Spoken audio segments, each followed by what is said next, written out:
Oh, you're from there. Grand. So I need it on here. I've been a long-term researcher in advanced nuclear systems. Well, I was in charge of the fast reactor program in Crawforth for 10 years, and I've worked on fusion reactors. I'll go and stand over there. That's broad. Yeah, we gave a course to Rolls-Royce at the end of January. And, that'd be the advanced nuclear team. Yes. Yeah, lots of exciting potential there, I think. They're doing quite a lot with a lot of the sort of academic team. They're certainly getting around. Right, thank you very much for coming, everyone. Welcome to Dalton's March seminar. Today it's going to be on small modular reactors, SMRs, and potentially how that fits into AMRs in the UK and the program going forward. We've got some great speakers today. We've got Daisy Ray from check with the title's changed recently. From Department of Energy, Security and Net Zero. We've got Tom Purnell from Nuclear AMRC. We've got Mike Crawforth at the end from Royce. We've got Professor Joe Matthews, who's a visiting professor from Dalton Nuclear Institute. And we've got Rob Exley from the ONR.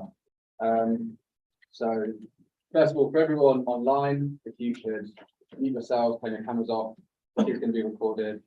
So just keep everything quiet for now, and there will be opportunity to ask questions later on. That goes same for you, like you will have the opportunity to ask questions after everyone's had their moment in the sun.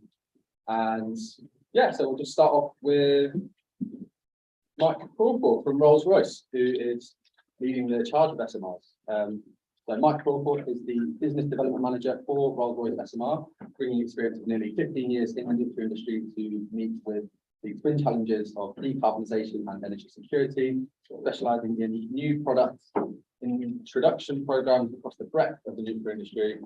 Mike is now working primarily with industrial energy users and policymakers to develop new ways to apply nuclear solutions to the energy ecosystems of tomorrow to drive down the total costs of the energy transition. Mike. Yep, well, thank you, and thanks to everyone for inviting me. So I work for Rolls-Royce SMR, and as a sort of based in the UK technology provider, we're really trying to be at the forefront of deploying nuclear solutions. We see a number of challenges day to day, varying importance. Today is quite an important day for us and for the country. Obviously, the budget's being released, and we'll find out where the government wants to put its money. That answers sort of one of those first really big questions about what are the big enablers that would really enable us to get a program off the ground and running. That's the challenge for us today. We don't see any challenge in the long-term market. Demand is there. There's a clear need for decarbonisation. There's a clear need for nuclear to add to that mix. That message is loud and clear, whether it's with governments, whether it's with industrial entities. We are absolutely not worried about stimulating the market and demand. What we are worried about is de-risking the first projects to get them off the ground so that we can then bring forward all that beautiful private investment to create those low-risk nuclear as a product scenarios that we're promising as SMRs and AMRs. And so as yet, no technology is proven in that. And until we get there and prove that we can drive down the cost via mass production, via modularization, that there's a part to play for nuclear in the energy system going forward. So there's a huge onus on us to make sure that we're not over-promising, because we've been there, we've done that. And if we overpromise and underdeliver again, that's it for the nuclear industry. So really trying to make sure that we're clear with what we can offer, working with technology providers across the landscape, whether that's hydrogen production, district heat, especially in Eastern Northern Europe. The production of synthetic fuels is really close to Rolls-Royce's heart. Obviously, they've got a big aviation industry that they wish to keep going. They wish to keep going to net zero in 2050 and beyond. So in order to do that, they need to create synthetic fuels. So creating the enabling pathways for that, the technologies and the partnerships is another goal of ours. So we deal with many challenges, but getting funding and at a risk profile that is viable for those first units is certainly number one. And hopefully today we've heard good noises out of the government, and as we speak, I believe the energy session is going on. So come back to me in 30 minutes, and we might be able to say something positive. But yeah, I think. Sorry. So, no, go. Was that? Yeah. Oh, thank you very much. Thank you very much, Mike. Sorry for interrupting there. That's fine. Yeah, very interesting about synthetic fuels. We'll move on to Tom Purnell from the nuclear AMRC. Tom's a chartered engineer with 15 years of cross-industry experience. He spent 7 years at Rolls-Royce in various roles, including heading the customer business, managing a major international divestment, and leading the formation of the UK SMR Consultancy. He moved to Fraser Nash Consultancy in 2019, leading work with government on technical support for net zero and leading business development for advanced reactors with vendors and various governmental bodies. And have often worked with the nuclear MRC as a customer and aims to bring his experience to help the centre deliver against potential and secure meaningful work across key technologies and projects. So thank you very much, Tom. Brilliant. Thank you. Slightly different. So no, pleased to be here, and actually it's an interesting opportunity to talk at something like this, because actually all of you guys are doing something in this sector or kind of interested in the field. So it's great to maybe pass over a bit of knowledge from like Mike or myself or others to kind of give a bit more feedback as to what's happening in the sector. And actually, having worked as a vendor, as a consultant, advisor, I'm now taking a role with nuclear AMRC, kind of trying to help industry and realise innovation is kind of a great place to be. You get to see a bit of everything. So right now, there's loads happening in the market and landscape, both in the UK and internationally as well. And actually, it means that we just need to be on our feet the whole time at the moment, just to keep up. So as Mike mentioned, there's loads of stuff that's being announced just right now. And actually, if you look at just this week, for example, you had the AUKUS announcement earlier on in the week, and that's been kind of 3 billion, also into kind of nuclear infrastructure. Through Rolls-Royce, the dockyards, which kind of all has a follow-on impact to kind of the broader commercial sector as well. You have a look at the announcements today, and we're likely to see kind of things around kind of SMR competition, around the potential for reclassification of nuclear as maybe green, different areas that have been trailed in the press today, which is all kind of really positive steps for us. So it'd be great to see what comes through specifically. So again, we can maybe see that with confidence in the world, but actually it's really important for us to kind of keep up with that and kind of take opportunity like this kind of session to just keep up to speed with that. And actually through some of the work that we're seeing at the moment, actually there's quite a lot of positivity for us working in this field. So and that's really important, one, because it kind of gets the discussion going, which I think is really important. But actually what that leads to is kind of broader confidence in the market. And it's good to get that general confidence, but specifically when you look towards maybe the reclassification of nuclear as green from a taxonomy perspective, that drives investor confidence as well. It drives support from a whole range of different stakeholders to try and help realise programs like Mike's. And other vendors out there as well to actually come forwards and be realised through AMR competition, through the FNF competition, through maybe the SMR one in due course as well. And actually there's kind of things that are being released the whole time, like the NEA just released an SMR dashboard, which has got some good detail on kind of different technologies that are out there. And actually, not to say it dumbs it down, but it's quite easy to read and kind of see information about the different technologies out there, which is great to see. But one particular thing that I'll just mention as an example, and then I'll pass over, is that program confidence is really key. So most of the vendors out there, both UK and internationally, are driving their first of a kind projects. If we really want to kind of unlock the potential that we can see for SMRs through modularization, through bringing in new innovative techniques, actually one of those really important things is being able to have the confidence to invest in those areas as well. So at the moment, actually, there's maybe more conventional technologies to, like arc welding, for example, in kind of the production and manufacture of RPVs. But actually, if we can look towards co-case development and support around new technologies like EV welding, aren't really new, but just pushing forwards a bit in nuclear. Actually, that's something that's really going to help us in terms of realising some of the efficiencies that we can see. So I had a chat with the team and got one or two specifics. And I thought they're really quite interested on EV welding from some of the work we've done with Exley. And when you look at, for example, an 80 mil thick, 1.8 diameter vessel, and arc welding, you'd be looking at, say, 10 days to do that one weld. Whereas actually for EV welding, you can reduce that down to about 2 hours, and that will save about 1,800 kilograms worth of CO2. And similarly, something that's kind of 110 mil thick, 2.4 mil meter diameter, from about, say, 60 hours to 1 hour. So the savings and efficiencies that you can get, both time, costs, and energy savings, can be really good. So I'll just give that as an example, maybe see a bit more really. So, but no, that's it. Thank you very much, Tom. Our next speaker, we have Professor Juan Matthews, visiting Professor at Dalton Institute. Juan began his career at the UKAEA Harwell Laboratory, researching and managing research in fast reactor and nuclear safety. His research was mainly on computer modelling of nuclear fuel and radiation damage. In the 90s, he was involved in the privatisation of AEA technology, the commercial part of UKAEA, and then managed materials and chemistry research for the new organisation before moving to Japan for 5 years as regional director for Asia Pacific. In the early 2000s, through UCL, he worked to assist Cullen set up fusion materials program, and from 2001, he worked at the Department for Trade and Investment and the Energy Technology sector. The last part of this role covered advising on investment and supply chain for nuclear new builds, and currently he's a visiting professor at the Dalton Institute at the University of Manchester, where he teaches at postgrad level and has a particular interest in advanced reactors and fusion. You've used up all my slot. Well, I think I can probably claim to be at the birth of SMRs in the UK, because in 1989 I was working in the headquarters of the UK AEA and as assistant to the chief executive.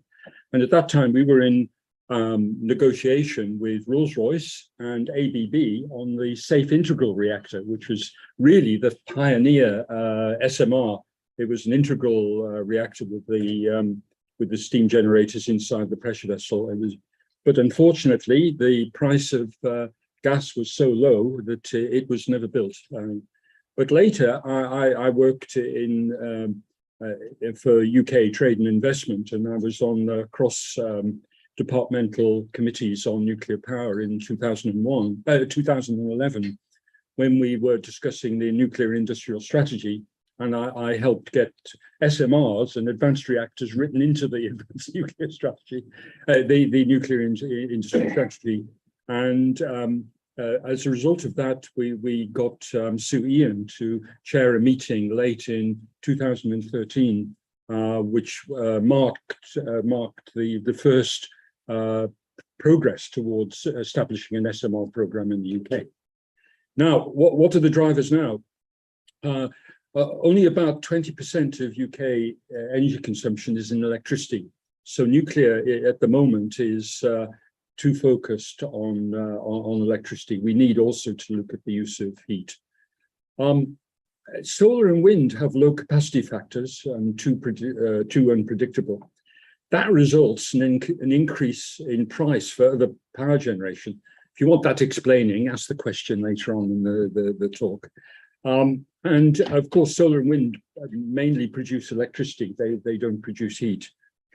Fossil fuels are too expensive now, and they need carbon capture and storage, but the government has failed to support any demonstrations on carbon capture and storage. And if you look at the baseline figures coming out of BEIS, what was BEIS, you'll see that by 2040, there's essentially no carbon capture and storage in our electricity system.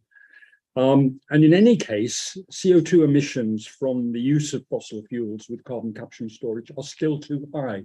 And that's been emphasized by the figures on methane releases in the extraction of gas. So we should get off using fossil fuels entirely and not rely on carbon capture and storage.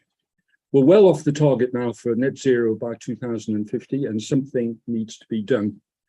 So what about use of SMRs? Dedicated nuclear hydrogen production. The use of solar for hydrogen production is useless. Solar operates with 10% load factor, and with the capital cost of the equipment for electrolysis, it means the price of solar hydrogen is just way too expensive. We need dedicated nuclear for hydrogen production. We need thermal energy storage so that we can make nuclear more flexible, so it can meet the demands that are imposed by large fractions of renewables on the grid. At the moment, these are met by gas. And we need high temperature reactors, such as being discussed at the moment with the Advanced Modular Reactor Program, which is to build a demonstration HTGR by the early 2030s, so that we can start to have high temperature solid electrolyte electrolysis, which is 35% more efficient than using low temperature electrolysis. And moving to over 800 degrees centigrade means we could open a wide range of industrial applications. So I'll stop now, but I've got another slide, but I won't talk about it. Thank you very much, Juan. So next we'll move on to Robert Exley. Just a quick note as well, this is my fault as well.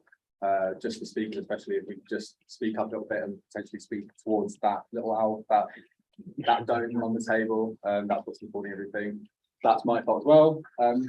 So we've got Robert Exley of condensed introductions as well. So Rob has worked for 10 years in nuclear consultancy.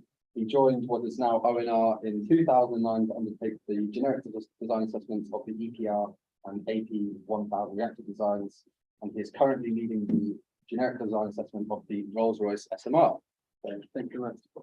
Thanks, Ed, and thanks everybody. It's a pleasure to be here. I graduated from this university last century. Maybe it's first time I've been back, so I'm delighted to be here today. So I just thought I'd use the 5 minutes I've got to start just to explain the UK approach to regulating new reactors, whether they be SMRs or otherwise, but where the project that I lead, the generic design assessment, which people might have heard of, where that fits into the regulatory framework. I'll explain the situation in England. Some aspects of regulations devolved, especially on the environmental side. So for simplicity, I'm just talking about what the situation is in England. There are three main regulators involved. There's the planning inspectorate, who they're looking at the building of a new power station has a major impact on the local community, it has a visual impact, there's been lots of workers in, it has impacts on the roads, and that's what the planning inspectorate looks at when they issue a development consent order. Then there's the Environment Agency, and they are interested in the regulation of radioactive discharges which can impact the local environment, what's going to happen to the waste that come from the operation on that site. But we also issue permits for lots of other activities that associate with building a power station and operating a power station, such as taking large quantities of water out of the sea, putting it back in. Emergency diesels have environmental pollution permits that we've got to comply with. So the Environment Agency has quite a lot of permits that they need to resolve. And then there's the Office for Nuclear Regulation, which I work for. We're responsible for nuclear safety, conventional safety, security, since Brexit safeguards, and also the regulation of transport of nuclear material. The main tool that we use to regulate nuclear power stations is the site license. It's important to note that ONR does not license the design. What we do is we grant a site license to a corporate body to undertake prescribed activities on an identified site. And we need to be convinced that that operator, that licensee, can adequately undertake the duties that go with running and building and commissioning a nuclear power station. That site license comes with 36 license conditions associated with it, whether that's a brand new SMR or whether that's a site like Sellafield or decommissioned Harwell that we talked about before. There's 36 standard license conditions. And through those conditions, we have powers to, those conditions gives us power to control the activities on the site. In particular through putting hold points onto construction, commissioning and operation, beyond which the operator, the developer cannot proceed without our permission. So we release those hold points usually by the assessment of the safety case. So the licensee will submit as a safety case that says why what we're proposed to do is okay. We will assess it and release that hold point, and operations can move on to the next step of development. So that's the formal regulatory process. What I'm leading at the moment is a project called the Generic Design Assessment. And it's the 5th time we've used it on the Rolls-Royce SMR, but we've done it to 4 gigawatt scale reactors previously. And what that allows us to do is to assess a safety, security, and environmental case to the level that we would expect to release that first hold point for the start of nuclear safety significant construction, but we can do it on a generic basis before the design, before a licensee has been identified and granted a license, before we know what specific site has been identified, before the funding has been secured, and significantly we can get going with an overseas reactor vendor rather while a UK developer is still being developed. So where we are at the moment, we've just started, well, we're a year into doing that assessment for the Rolls-Royce SMR. That's the only SMR that we are looking at. It's in the public domain that BEIS opened up the process to other SMR and advanced nuclear technology developers. So there were 6 applications in January, and we're waiting for our colleagues in now Department for Energy, Security and Net Zero to decide if we're going to do any more. That's where we are at the moment. Perfect, thank you very much for that. So leading on to Dr. Daisy Ray. Daisy is the head of Advanced Modular Reactors at the Science and Innovation for Climate and Energy Directorate within the Department for Energy, Security and Net Zero. She is also an active member of the Royal Society of Chemistry and directs her free time into understanding the most diverse and inclusive environment for the future nuclear workforce. Her career within the UK government has focused on advanced modular reactor policy and delivery. So thank you very much, Daisy. Thanks for bringing us together today. Happy budget day, everyone. Happy British Science Week. It's really nostalgic for me to be here today. Yeah, I remember being exactly where you are. Maybe not last century, but yeah, not a couple of years ago. So yeah, I'm really pleased to be back here and be able to engage with you on such an interesting topic at the moment, SMRs. Well, across government, it's been a busy, I'd say a busy couple of years, but especially the last year or so, it's been particularly non-stop. And then, not the least, we're still trying to get used to not calling ourselves BEIS. So I tend to say the department or the Department for Energy Security. And I thought I'd touch on a couple of I guess enabling policies and programs that we have at the moment that are, in my view, really helping to support the development and deployment of SMRs in the UK. I think colleagues on the panel have touched on, fingers crossed, we've been traded some positive news from the budget. So we'll see what comes out of that, and hopefully for future projects to come. What else has been happening? Tom mentioned AUKUS. I think great signal, I think, for the trilateral collaboration there, and again, just showcasing the real supply chain expertise that we have in the UK. What else have we done? We've got our first ever nuclear minister as well within the department, Minister Bowie. Again, that's a really good signal to show that nuclear does have a role to play going forward. When I joined the department 5 years ago, it was a very different environment, and so I think we're definitely on can we say, nuclear renaissance. It's looking positive, but there are still barriers, nevertheless. I hope that's positive. Last by Greg in the back.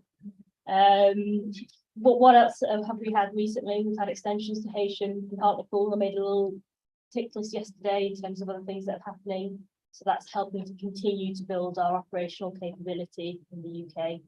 And those reactors will be out until March 2026 now. There's also a consultation at the moment on updates to managing radioactive waste substances and decommissioning as well with my colleagues in the team.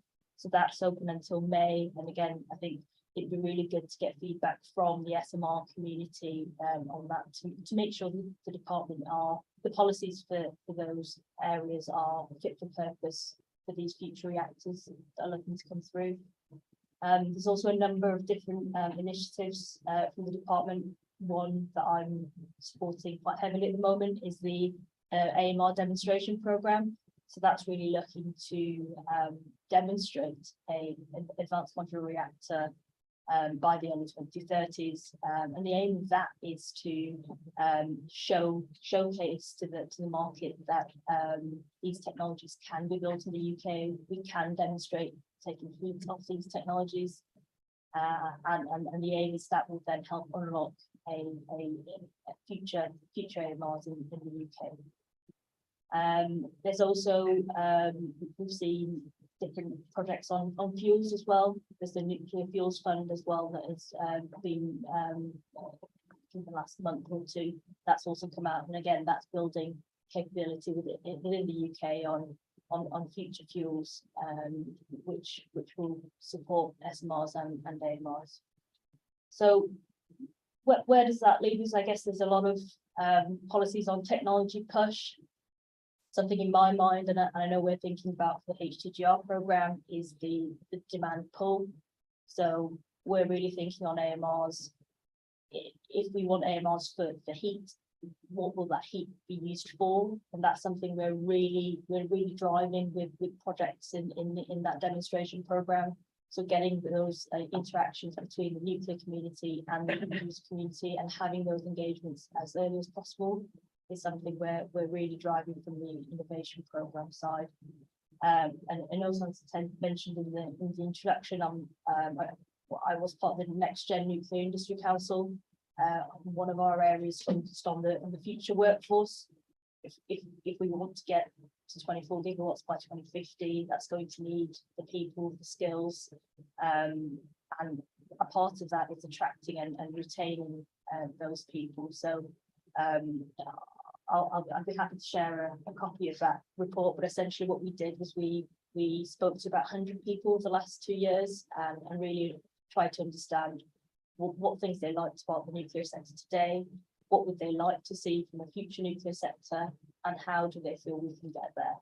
And there are some recommendations that have come out from the back of that, which we're trying to implement through the sector. But again, it means great to get your feedback on that. I think lastly, I think I did a quick Google on my way up on the train. I think it's just under 10,000 days until the 1st of January 2050. They're not that long at all. So yeah, I think direction of travel definitely needs to be collaborative.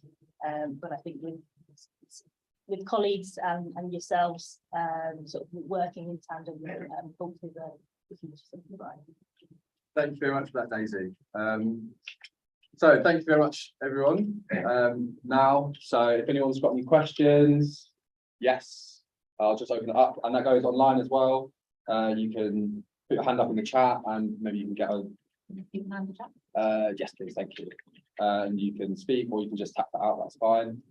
Yes, we had a question over here. Yeah, thanks, Ted. Not so much question, more comments. As a few of the panelists have said, we've got the budgets taking place at the moment. 19 minutes ago, we had mentioned nuclear, so I'll just read out what's from here. So it feeds into anything the panelists have got comments on in a moment. So Hunt says nuclear energy is qualified for the same investment percentage as renewable energy. To encourage investment, nuclear power will be classed as environmentally sustainable, subject to consultation. So when people will do the consultations to or from, but he said that will give it access to the same investment incentives as renewable energy. The other thing about nuclear is it's he's announced Great British, and he's moved on to something else. So in case that sort of That's of interest, but the rest of the conversation. Thank you for that. So maybe one thing to mention, just in terms of the future workforce side as well, just to flag that the scale of that gap that we need to fill is really big. So I think you mentioned it was 10,000 days, well, that means we need to get like 7 people every day. So we need 70,000 or so new people coming into the sector to realise kind of the ambitions we've got around hitting that level of new nuclear. Alongside decommissioning, alongside AUKUS and everything else that's happening as well. So actually that's a really key thing for all of us. So again, hence why it's really good seeing you all here and new people coming in. But actually how we look at addressing that gap and some of the recommendations through that report, really positive in terms of trying to help identify ways we can help.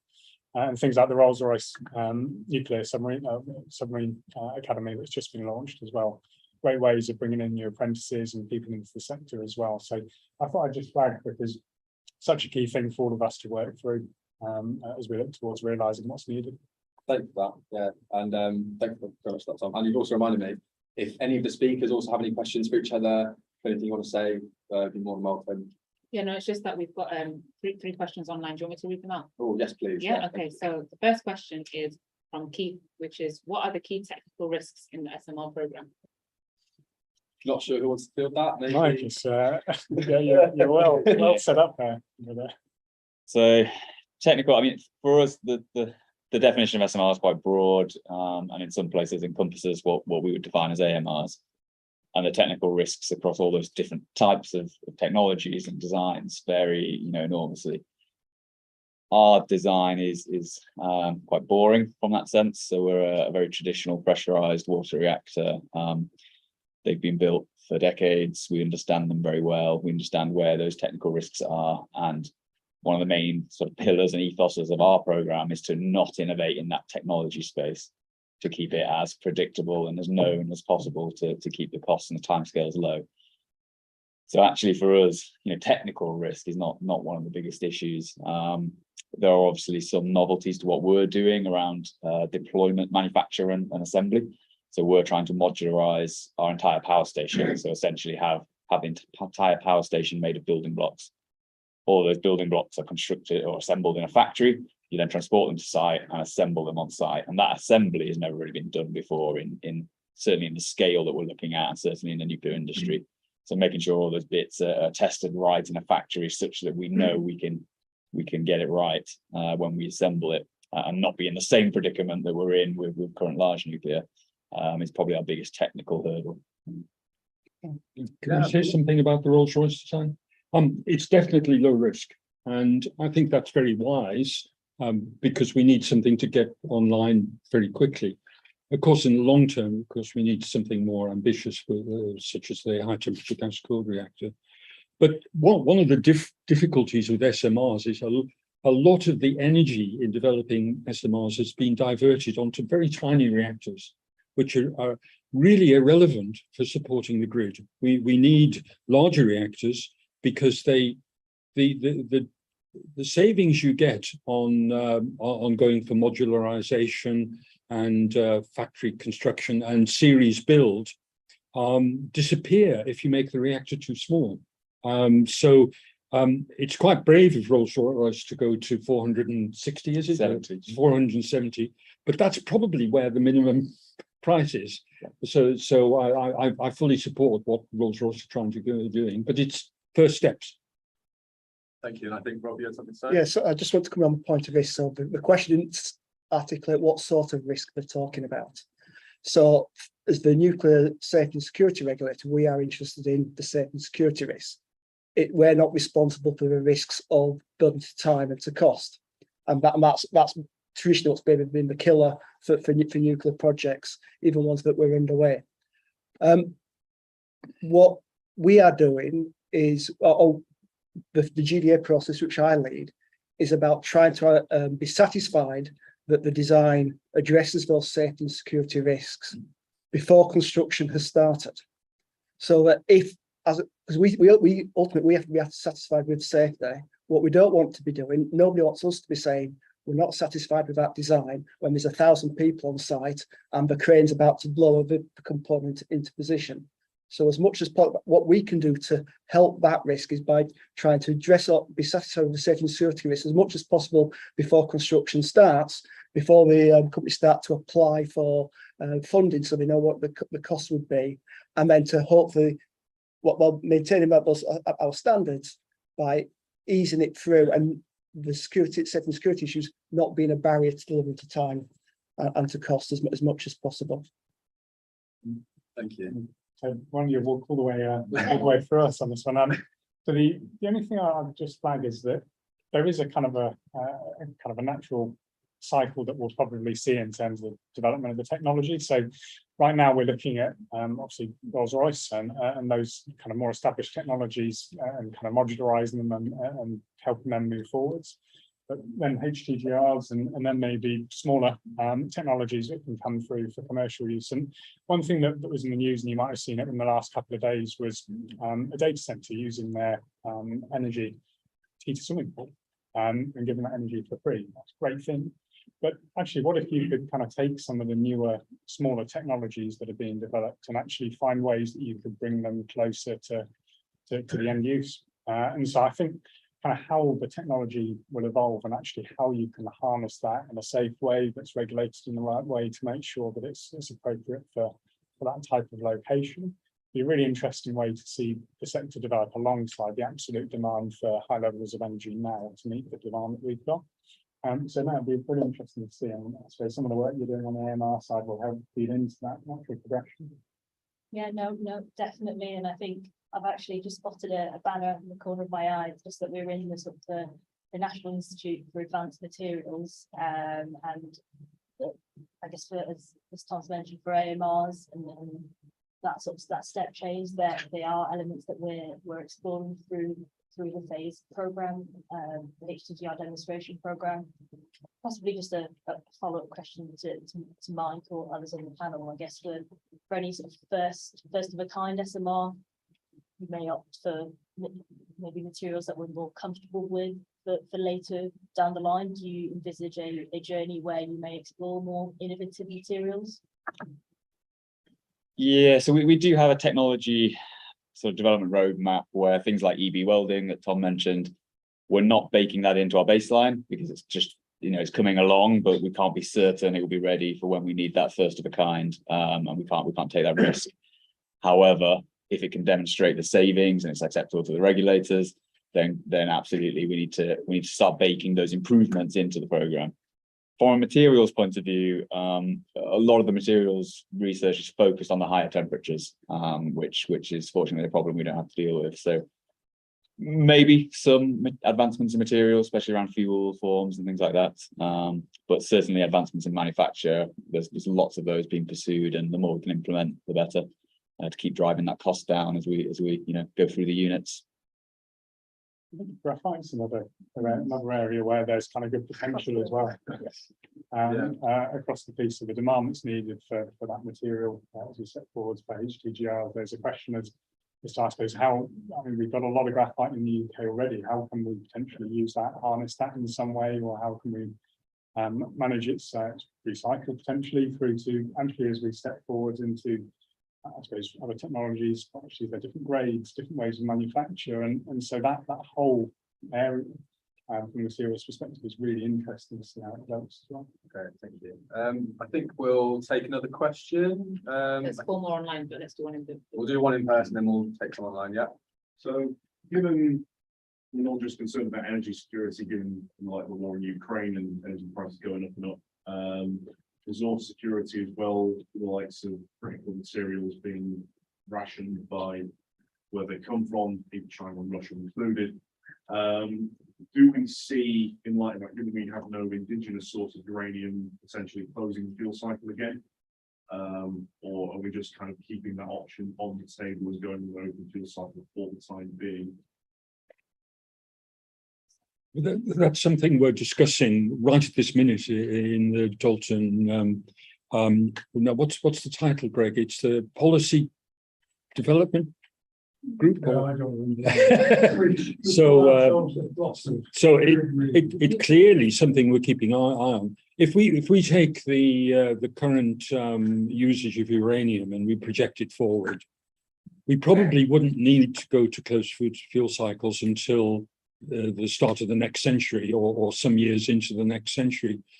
However, if nuclear sort of catches the imagination and is used as a major tool in meeting net zero across the world, that could happen an awful lot sooner. So it's wise for us to focus our attention at the moment on things like high temperature gas cooled reactors, which are not really very convenient for closing the fuel cycle. But at the same time, we need to continue our interest in closed fuel cycle solutions and make sure that when the time comes, we're ready for it. And the one problem with fast reactors is that they have long doubling times. So if we're going to have a large program of building fast reactors to use the closed fuel cycle, we actually need to have access to as much spent fuel as possible to supply those with the plutonium, which would be the initiator of such a program. Given that we can essentially do a single recycle and run mocks through most PWRs. It hardly makes a dent. Sorry, I think we'll just move on. We've got loads of questions online, if that's all right. Sorry about that. Sorry to cut you off. Okay, so our next question is from Sandra, which is for Rob. Given Rolls-Royce is the first SMR to go through GDA, how has the process been applied differently to that of GWNPP to ensure it's proportionate? And what is your advice to the potential other 6 that have applied to enter GDA? Okay, so I think we said before, the Rolls-Royce SMR is actually quite large. It's not that small. It's as big as any of the Magnox reactors that we've previously had. So I don't believe there are any inherent savings that just come from the size of the reactor. We have looked to optimize the process that we're doing based on the experience from the gigawatt scale reactors, and there is the potential to not take it in the informal generic design assessment, which I've spoken about. There's an option to take it to the end of what we call step 2, so basically halfway through the process, and go into the formal licensing process a little bit earlier, on the basis that because the cost of an SMR is hopefully less than it is building an EPR, then maybe there's more appetite to take greater risk on in getting the regulatory assurances in that later stage of the project. The other opportunities that we've got for SMRs is collaborating with other countries, other regulators internationally. So Rolls-Royce, with the case of Rolls-Royce SMR, we are the lead regulator looking at that. I know Rolls-Royce is trying to select a lot of European countries and we're looking to help that, but at the moment we are the only regulator looking at it.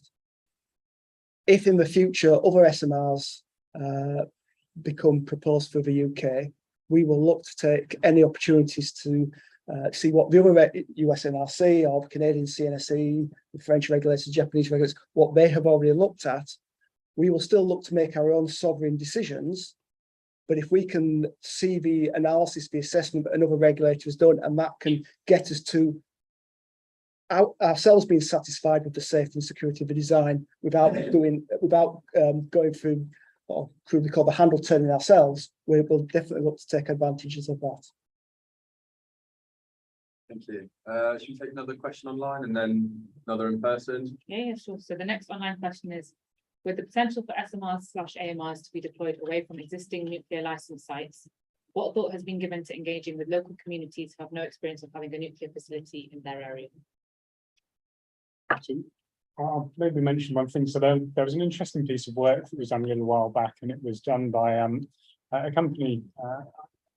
I'm not going to be able to remember their name. You may well remember it, but it was a consultation looking at public attitudes for SMRs and AMRs and kind of advanced nuclear technology more broadly.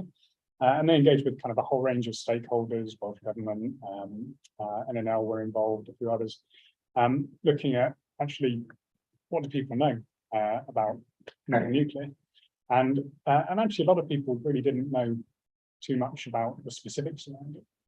And if you kind of fast forward to kind of what came through the report, actually most of the output was really around trying to educate, inform people as to nuclear more generally, and then actually what's kind of this advanced nuclear technology as part of it. And they had a look at the start and at the end of engagement, they had a series of engagements with people. And actually through that engagement, actually people's positivity and support around nuclear really stepped up. And it is these kind of things around actually just getting out there, talking about nuclear, engaging, explaining some of the aspects of it, be that technical, how you deal with waste, whatever it may be, that really helps. And I think more recently, having it very much on kind of public agenda has kind of raised that discussion naturally already.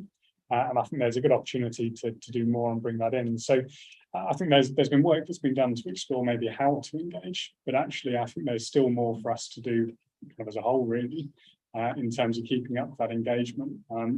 So maybe something to do. Yeah, I think it was the public attitudes track put on. Yeah, so that was a really interesting piece of work, and the findings from that. I think it was just, yeah, unless you do conduct a piece of work like that, you don't really know what the outcome is going to be. And I think in terms of engagement, that's a good question as well from the audience, but I guess typically the engagement with local areas is part of the siting of the nuclear reactor. And I think those sorts of engagements definitely need to happen earlier on the journey. So the local communities feel like they're being brought along the journey and really understand the challenges, the opportunities of having such an infrastructure in their local area.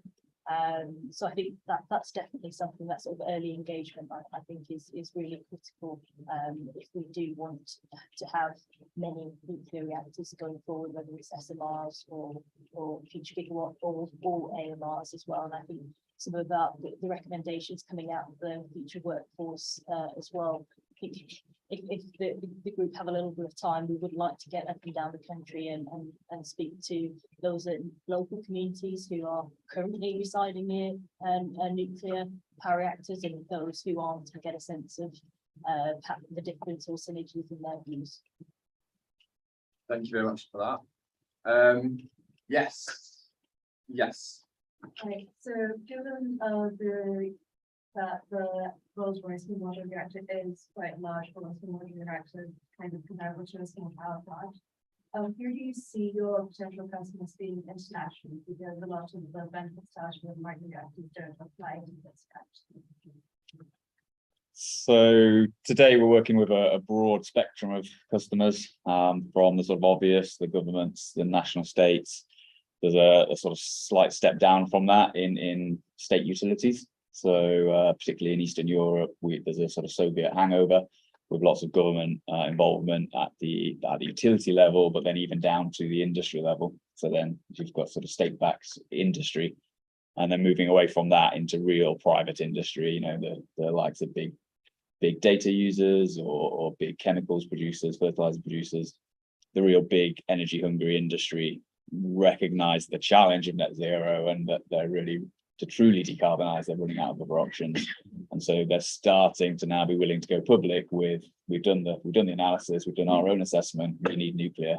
And so, you know, some competitions are starting to launch up in private space. I think they'll take a bit longer. The risk appetite means our first customers are always going to have some level of government involvement. And thankfully today we've got the good news that the UK is going to move forward with an SMR competition. So. Yeah, thank you. Yes, Ed. This is a naive or silly question, but in terms of hard cash, how much money would Rolls-Royce need from a competition or from sport to actually build demonstrated reactor? And at what point would Rolls-Royce consider that to be a demonstrated technology in terms of it being commercially viable? Is that one reactor? Is it 5 reactors? Probably that's the direct question.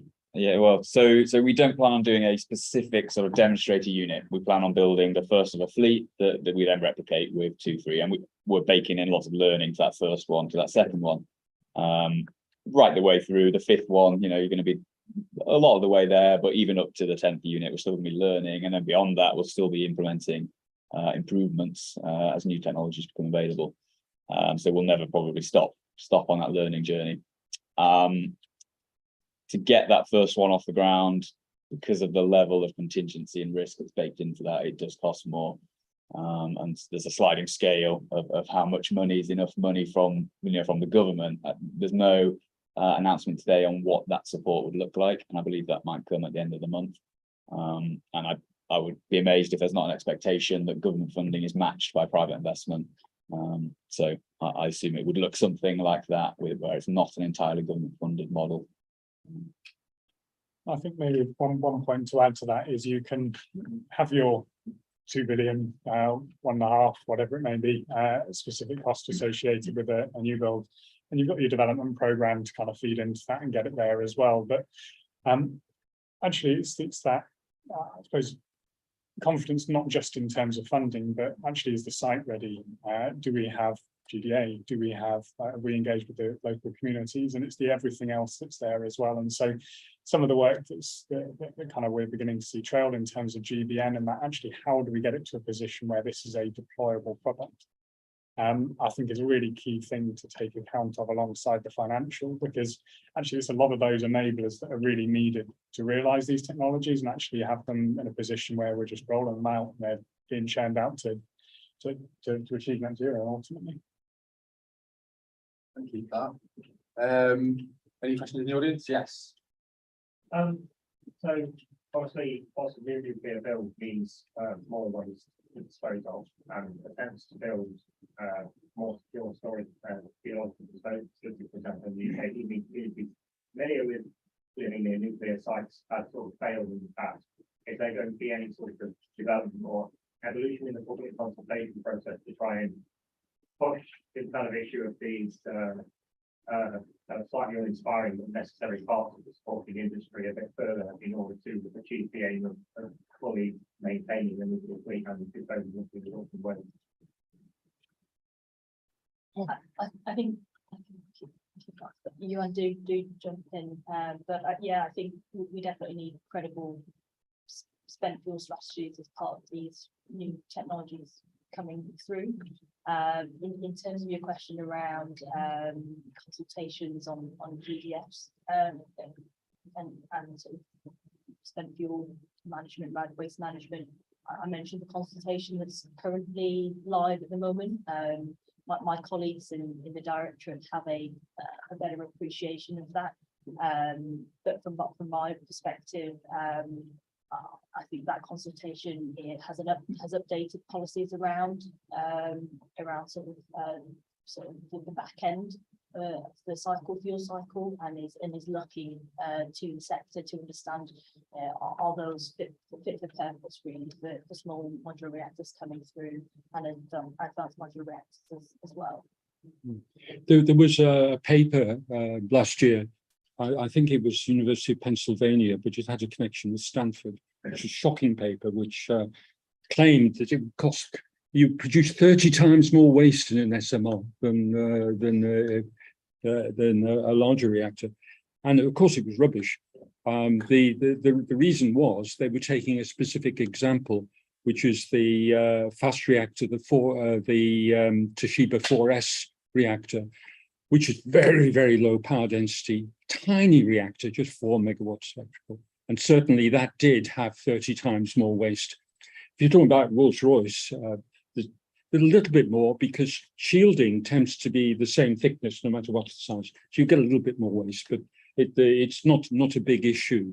And it really depends on the design more than the size of the reactor, the amount of waste that you get. Just coming on that as well. So we have got some planning assumptions for when the GDF may be available to first start receiving waste, but it is just an assumption. But almost certainly it would probably be more difficult waste, but we've already got waste, but it's from this next generation of SMRs. If they're PWR fuel in dry cask that are safely stored above ground in engineered facilities, they'll probably be later to go in. What we do for some of the generation 4 technologies, or what we will be looking for, is if they come to GDA or however they engage with the regulators, both ourselves and the Environment Agency, is a disposal route for the waste.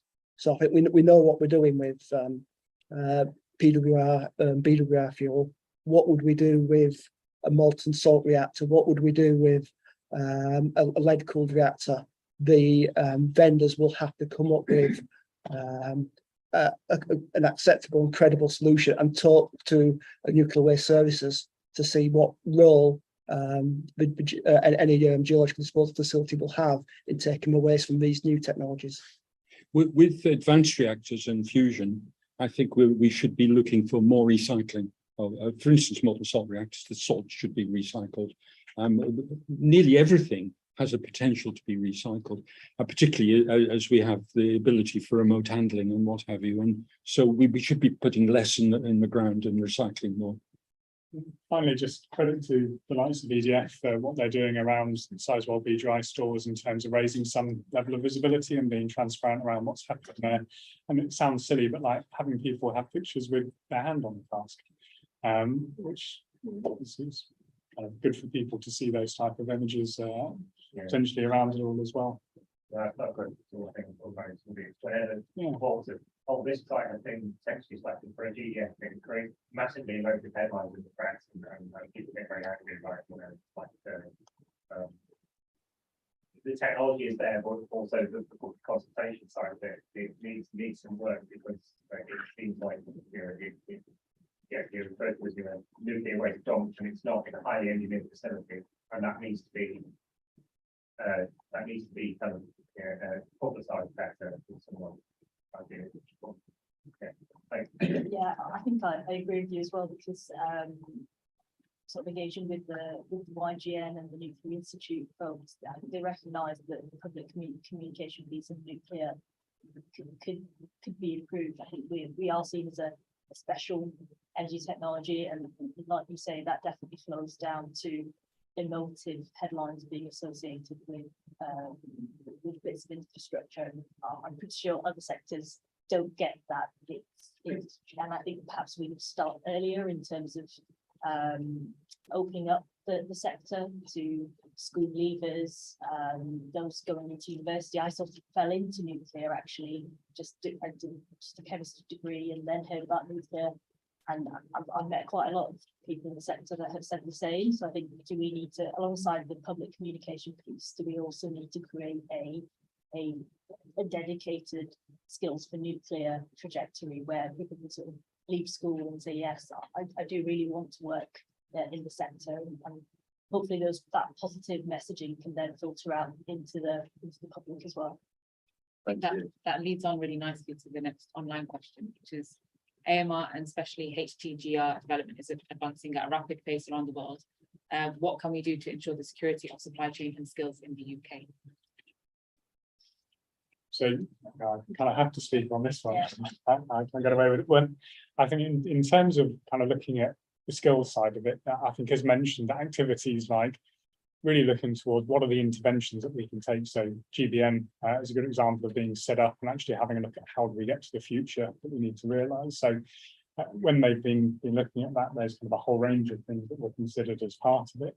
And it'll be interesting to see what kind of comes through from that in due course, but certainly skills and the development and the interventions, even be that from training on welding and work that's already happening with Hinkley Point C, for example, through to actually how do you look towards more novel areas moving forwards as well. So skills is a key piece, but supply chain also, because when you look towards kind of large nuclear or novel nuclear, even alongside defence, there's a lot of crossover between all of these, and how we get ready, whether it's graphite, as mentioned earlier, or other areas, to make sure that we've got the skills and capability is key.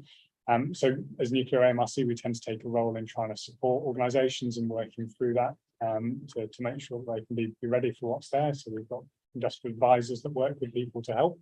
But actually, again, there's more and more that we need to do in specific programmes and the investment associated around them, be that Rolls-Royce SMR, be that AUKUS or other programmes, will drive engagement, support, funding to suppliers, such that they can really tool up, get ready, and actually make their own investment decisions as to what they need to do to be able to deliver services that are needed for the future. Brilliant. Can I just add something on that? So my name is Mark Spallier, I work for EDF. So it's specifically on HTGRs.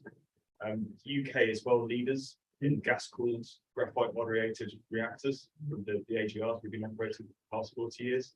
So we have a real opportunity to exploit that UK IP internationally. And I feel like UK through the the energy security program around the demonstrator, we can really influence that. They are pushing forward with them really strongly in the US, but I think we've got real value to add. So I know we're coming up to the end, but I think there's a unique opportunity there. And that skills part about the longer term view about what the skills are required, it's really hard for the industry to invest when the funding security is delicate, let's say. But as those plans become a bit clearer and we have confidence to invest, we can really make the most of that. Brilliant, thank you very much. We're just about out of time. Thank you very much for coming in person. Thank you very much for everyone online, especially round of applause for all our speakers. You've made the day.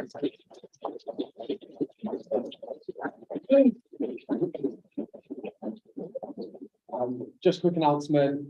Anyone who's come in person, you can help yourself to some free merch. We've got bags and a random item inside. So help yourself on the way out. And all the speakers today, you've got a special gift back as well. So thank you very much. Thank you very much, everyone.